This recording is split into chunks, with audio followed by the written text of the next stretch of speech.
Peace, peace. And this is your girl Omi back with some Black art history.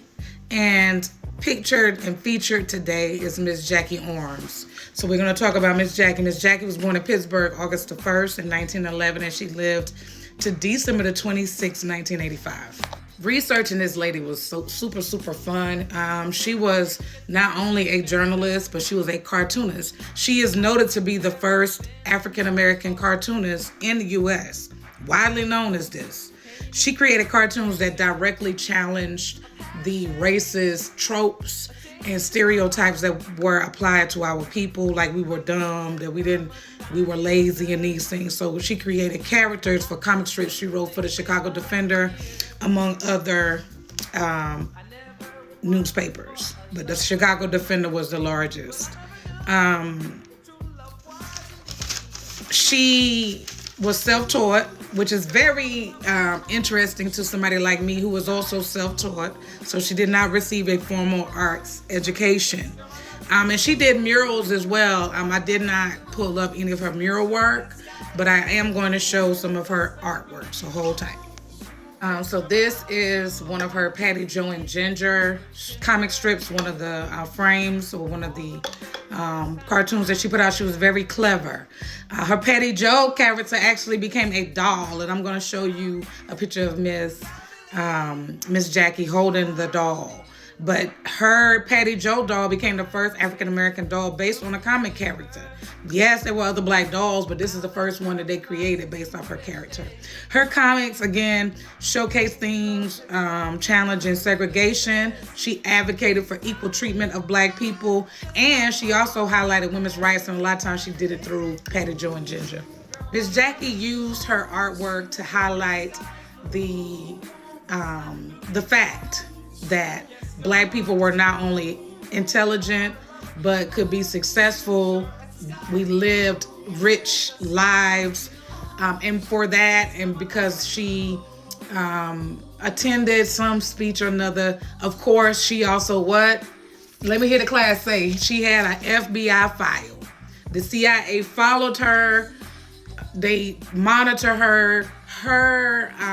They say her FBI file was more pages than Jackie Robinson's. Absolutely insane. This is actually a picture of Miss Jackie with the doll I was talking about. She even wrote about the Emmett Till story. After those that did what they did to him were found not guilty, she cleverly concealed the story within the comic strip. Like, she took a lot of chances with her artwork, and during a time where, Jim Crow laws, like, you could really literally lose your life, she was out here using her artwork as a social activist, which I highly regard her, respect that for what she did. I mean, Miss Jackie was a pioneer, a legend, an icon of her own. She finally gained recognition, but it was many years after she had passed away in like 2014. But she was married. She had one child. The child died early, but she continued to use her gifts for the advancement of her people.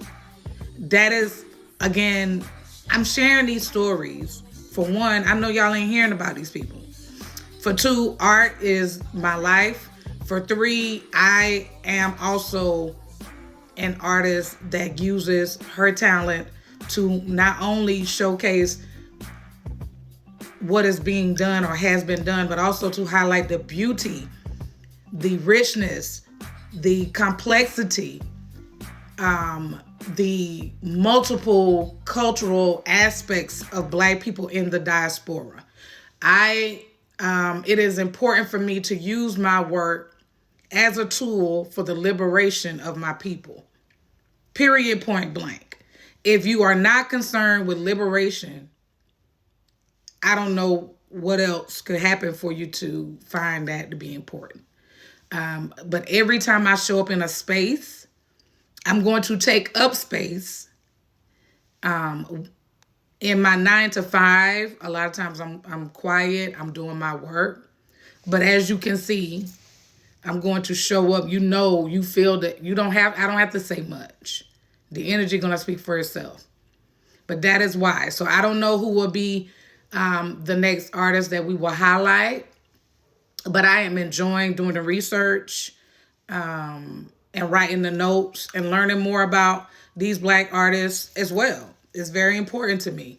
And so I hope you all are enjoying it. I see some people been going back and watching the originals. This will be added to that playlist. And if you have not looked at the playlist, go on over there and get you a little education. Also, this is some of my artwork on the tote bag. This painting, the original, was sold, but prints are available. Art is for every day. It's for every day. It is always appropriate. Always appropriate. All right, holla at y'all later.